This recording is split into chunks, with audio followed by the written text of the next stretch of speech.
এত দুর্বলতা, আমরা রাজনীতিতে পিছিয়ে, রাজনীতিতে পদ পজিশন পাই না, কারণ আমরা ঐক্যবদ্ধ নই। 3 কোটি হিন্দুরা যদি ঐক্যবদ্ধ হয় তাহলে রাজনীতিতে আপনাদের স্থান পাকাপোক্ত হবে। শিক্ষায় আমরা পিছিয়ে কেন? আমার ছেলে মূর্খ, তাকে আমি নটরডেমে, আমি কলেজিয়েটে অথবা ঢাকা ইউনিভার্সিটিতে পড়াবো ঘুষ দিয়ে হলেও, কিন্তু যেই ছেলেটা ব্রিলিয়ান্ট আমি তাকে পৃষ্ঠপোষকতা করব না, কারণ তার মধ্যে তো আমার নাম জড়িয়ে নাই। এই জন্য হিন্দুরা শিক্ষায়ও পিছিয়ে, আর প্রগতি বা অর্থনীতিতেও পিছিয়ে। কেন? কারণ আমরা নিজে ধনী হতে চাই, নিজে ভালো ভালো অট্টালিকায় থাকতে চাই, অন্য কেউ সুখী হোক এটা চাই না। ঈর্ষা আর বিভক্তি আমাদের হিন্দুদের শক্তিকে দুর্বল করে দিয়েছে।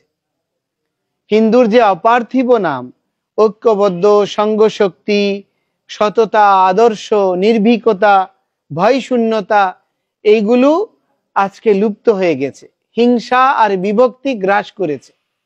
এই জন্য প্রতিটা জায়গায় শুধু কোন কমিটিতে কে প্রেসিডেন্ট হবে, কে সেক্রেটারি হবে, কে কোন পদ পজিশন পাবে, এটা নিয়েই সবাই বিভক্ত। তো আমরা সবাই নেতৃত্ব চাইছি, কিন্তু আদর্শ নেতা হচ্ছেন সার্ভেন্ট লিডারশিপ, সেবক নেতা। যে আদর্শ সেবক হবে সেই প্রকৃত নেতা হতে পারে। দেশ মাতৃকার স্বাধীনতার জন্য, ভারত উপমহাদেশকে ব্রিটিশ থেকে মুক্ত করার জন্য এই খুলনা, ফরিদপুর বৃহৎ অঞ্চলের স্বামী প্রণবানন্দজি এবং আপনার হরিচাঁদ ঠাকুর, গুরুচাঁদ ঠাকুর, ঠাকুর অনুকূল চন্দ্র পাপনা নিশ্চয়ই অঞ্চলে, এবং আপনার জগৎবন্ধু সুন্দর এবং অনেক মনীষীদের জন্ম, এবং শ্রীল ভক্তি সিদ্ধান্ত সরস্বতী ঠাকুরের অনেক শিষ্যগণের জন্ম, আচার্যগণের জন্ম এই খুলনা অঞ্চলে, সাতক্ষীরা অঞ্চলে। তো আমি আপনাদেরকে বলবো, এত উর্বর ভূমি, ঋষি অরবিন্দ আদি, আমাদের ক্ষুদিরাম আদি, বাংলার সূর্য সেন, প্রীতিলতা আদি যত বীরেরা আছেন, তাদের আত্মত্যাগের মহিমায় আমরা কেউ উদ্বুদ্ধ হইনি। আমরা সনাতনীরা খুব ভীত। কোনো একটা কেউকে অ্যারেস্ট করেছে, কোনো একটা মামলা দিয়েছে, তখন শুধু আমরা তোষামত করব কি করে এখান থেকে মুক্ত হব। তো আমি আপনাদের বলতে চাই, আমরা সাধু সন্তরা যে মাঠে নেমেছি, আমরা জেলে যাওয়ার জন্য প্রস্তুত, মরতেও প্রস্তুত। আমাদের হারানোর কিছু নেই। এখন বলতে পারেন আমাদের তো অনেক হারানোর কিছু আছে, আপনাদেরও হারানোর কিছুই নেই। এখানে আমরা কেউ মহারাজ প্রতাপাদিত্য হতে পারবো না। আমাদের এই বাংলায় যখন পাকিস্তান হচ্ছিল, যেই নমশূদ্র শ্রেণী যার আহ্বানে এই পাকিস্তানে যোগদান করেছিলেন, তার নাম কি? যোগেশ মন্ডল। সেই পাকিস্তানে থাকতে পেরেছিল? সেই পাকিস্তানে থাকতে পারেনি, তাকেও পাকিস্তান ত্যাগ করতে হয়েছে। যেই ভারতের নিন্দা করেছে সেই ভারতে যেতে হয়েছে। তো আমরা যদি বিভক্ত হই, তাহলে এই বাংলাদেশের বঙ্গভূমির ভূমিপুত্র রূপে, এই মাতৃভূমির লালিত স্নেহে বেড়ে ওঠার অবদানগুলো, ঋণগুলো কখনো পরিশোধ করতে পারবো না। এবং আমাদের পূর্বজরা যেভাবে নিঃশেষ হয়ে গেছে, আজকে মহারাজ প্রতাপাদিত্যের যে বিরাট ভব্য মন্দির প্রাচুর্য, সেটিকে এখন আছে? আমার এই মায়ের পীঠ মন্দিরের চেয়েও অনেক ছোট ছোট এলাকার গ্রামীণ জনপদের মন্দির অনেক বেশি মাধুর্য মণ্ডিত। ঠিক বলছি না ভুল বলছি?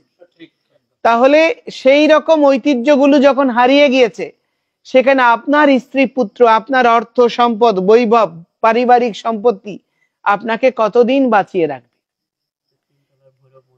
3 তলার ভৈরব মন্দির, এখন দেখলাম সেই শ্রী ভৈরব বিগ্রহ এখানে, সেটাও নিঃশেষিত হয়ে গেছে। তাহলে দেবীর ভৈরব হচ্ছে দেবী পীঠের সুরক্ষক, অথচ আজকে সেই সুরক্ষকই দেবী পীঠেই রক্ষিত হচ্ছে। তো এই রকম দুরাবস্থার জন্য দায়ী কারা? আমরাই। তো আমরা যখন ঘরের ভেতর থাকবো, আগুনে পুড়ে মরে যাওয়ার সম্ভাবনাই বেশি।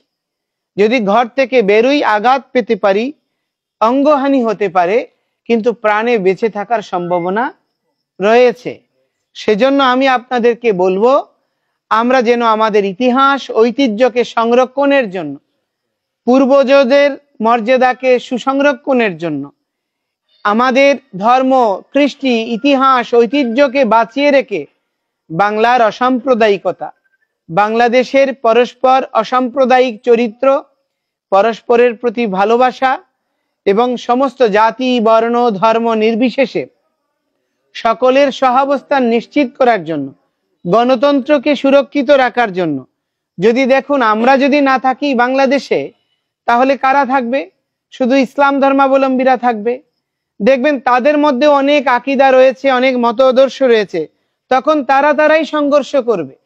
আজকে আমরা আছি বলেই দৃষ্টিটা হয়তো আমাদের দিকে। তো সেজন্য আমি আপনাদেরকে বলবো, দয়া করে বাংলাদেশে গণতন্ত্র আর সহাবস্থানের জন্য বিভিন্ন সংস্কৃতি, মতাদর্শ, সব ধর্মের উপস্থিতি অত্যন্ত প্রয়োজন। না হলে এই ভূমি একদিন তালেবানের দেশ হয়ে যাবে, পাকিস্তান হয়ে যাবে। অত্যন্ত লজ্জাস্কর বিষয়, পাকিস্তানের মতো দেশ, যে দেশ থেকে আমরা স্বাধীনতা নিয়েছি, সেই দেশেই সংখ্যালঘু মন্ত্রণালয় রয়েছে, সংখ্যালঘু কমিশন রয়েছে, সংরক্ষিত আসন রয়েছে, কিন্তু দুর্ভাগ্য আমরা এত স্বাধীনতা পেয়েছি যে আমরা এখন সেগুলো কিছুই পাইনি। সেগুলোর জন্য সেই দেশের বিচারপতি, প্রধান বিচারপতি হন আপনার সসম্মানে, আবার তিনি রিটায়ার্ডও করেন, আর আমাদের দেশের প্রধান বিচারপতিকে পালিয়ে বেড়াতে হয়। এইরকম একটি দেশে আমরা যদি সবাই সোচ্চার না হই, আপনারা হয়তো পিঠ বাঁচাতে পারবেন, আপনাদের পুত্র আর প্রজন্মরা কেউ এখানে বেঁচে থাকতে পারবেন। তো সেজন্য আপনাদের সবাইকে অনুরোধ করব, পরবর্তী প্রজন্মের জন্য, পিতা মাতার জন্ম কেন, পুত্রদের সুখ আর সমৃদ্ধি দেখার জন্য। সেজন্য আপনারা সকলেই নিজেদের জীবনটা আমাদের সনাতনীদের ঐক্যবদ্ধ করার জন্য, এই পবিত্র পীঠগুলো সংরক্ষণের জন্য এগিয়ে আসুন। দয়া করে প্রভুত্ব পরিহার করে দাস্যাভিমান, আমি দাস, মায়ের সেবক, মায়ের পুত্র হওয়ার জন্য কোনো পথ প্রয়োজন হয় না। মা যদি উপেক্ষা করে, ছোটবেলায় যখন মা আমাদেরকে পিটাতো, তখন আমরা দৌড়ে গিয়ে মায়ের আঁচলটা ধরে টানাটানি করতাম, আঁচলের নিচে লুকাতে চেষ্টা করতাম, কারণ মাই হচ্ছে আমাদের অন্তিম আশ্রয়। মা যশোরেশ্বরী আপনাদের সকলকে আশ্রয় দান করবেন, এই প্রার্থনা জানাচ্ছি মায়ের কাছে। এবং অনুরোধ করব, আমাদের কুশল স্যার এসছেন, প্রসেনজিৎরা আসছেন, অনেক দিন ধরে চেষ্টা করছেন, আপনারা সবাই সুসংঘবদ্ধ হয়ে, এই পীঠভূমি একটা ঐতিহ্যের স্মারক, এখানে একটা অভিভাবক মণ্ডল দরকার। এখানে আমাদের রামকৃষ্ণ মিশন রয়েছে, ভারত সেবাশ্রম রয়েছে, ইসকন রয়েছে, আমাদের হরিচাঁদ ঠাকুর, গুরুচাঁদ ঠাকুর রয়েছে, মতুয়ারা রয়েছেন, সব সম্প্রদায়ের বড় বড় যারা আচার্যরা আছেন, তাদেরকে একটা উপদেষ্টা মণ্ডলী করে তাদের অ্যাডভাইস নিয়ে আমরা যদি সাধু সন্ত সিদ্ধ পুরুষদের পদাঙ্ক অনুসরণ করি,